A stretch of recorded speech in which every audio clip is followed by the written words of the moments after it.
Hey everybody, this is Frankie Abbruzzino with an Uncensored Report. Today I just want to talk a little bit about Veterans Day. Myself being a veteran, I have to work and I had to go get a massage on my neck because I slept the wrong way, so I wasn't able to make the annual event, which I usually make every year here in Venice. But I wanted to put out a report just stating, remind everybody what Veterans Day is all about. And Americans first celebrated this back in 1919, November 11th, 1919. That's the day that the end of the conflict of the Great War, World War I. And back then, we had Woodrow Wilson. He issued a message basically proclaiming that that day, November 11th, would be celebrated as Armistice Day.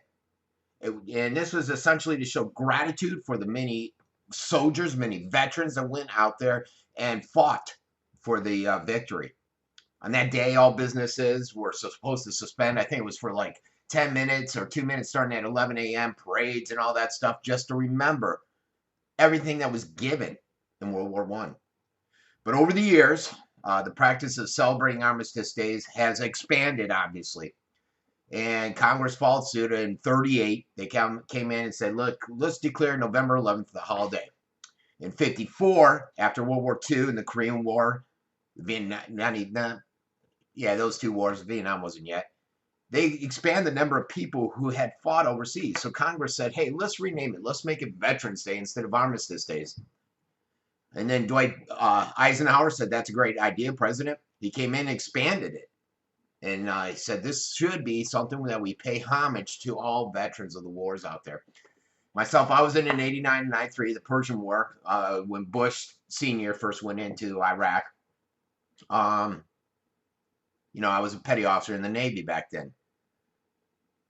So it's great. I personally like when people recognize it, and I love going to these services, and I really regret that I wasn't able to make it this year.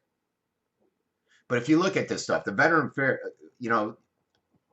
Affairs, that's something I didn't know when I was researching, just doing some quick stuff on this report.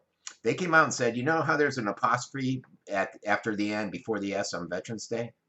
And that's because not a day that belongs, this is not a day that belongs to veterans. It's a day for honoring all these veterans.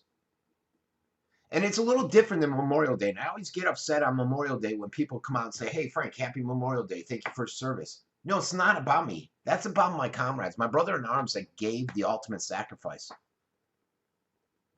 Veterans Day honors those who served in the military. Memorial Day is a tribute to those men and women who died for their military service, for country, for God.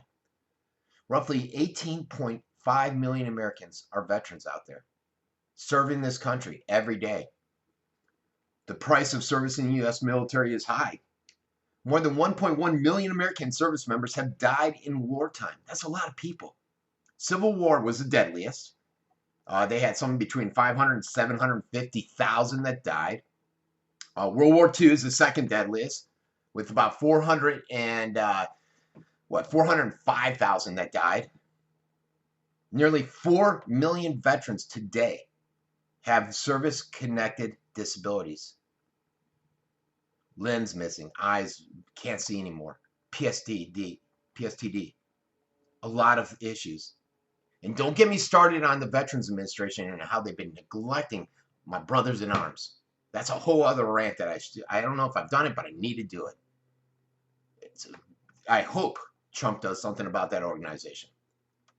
But let me get back to this. All I want to say is that today is about the American veterans and honoring all the sacrifices they've given and their families have given. So when you see a veteran out there, say thanks. Thank you for your service. That's it. We don't want the free stuff. I love the free stuff. I'll take it.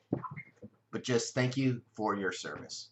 This has been Frankie with an Uncensored Report.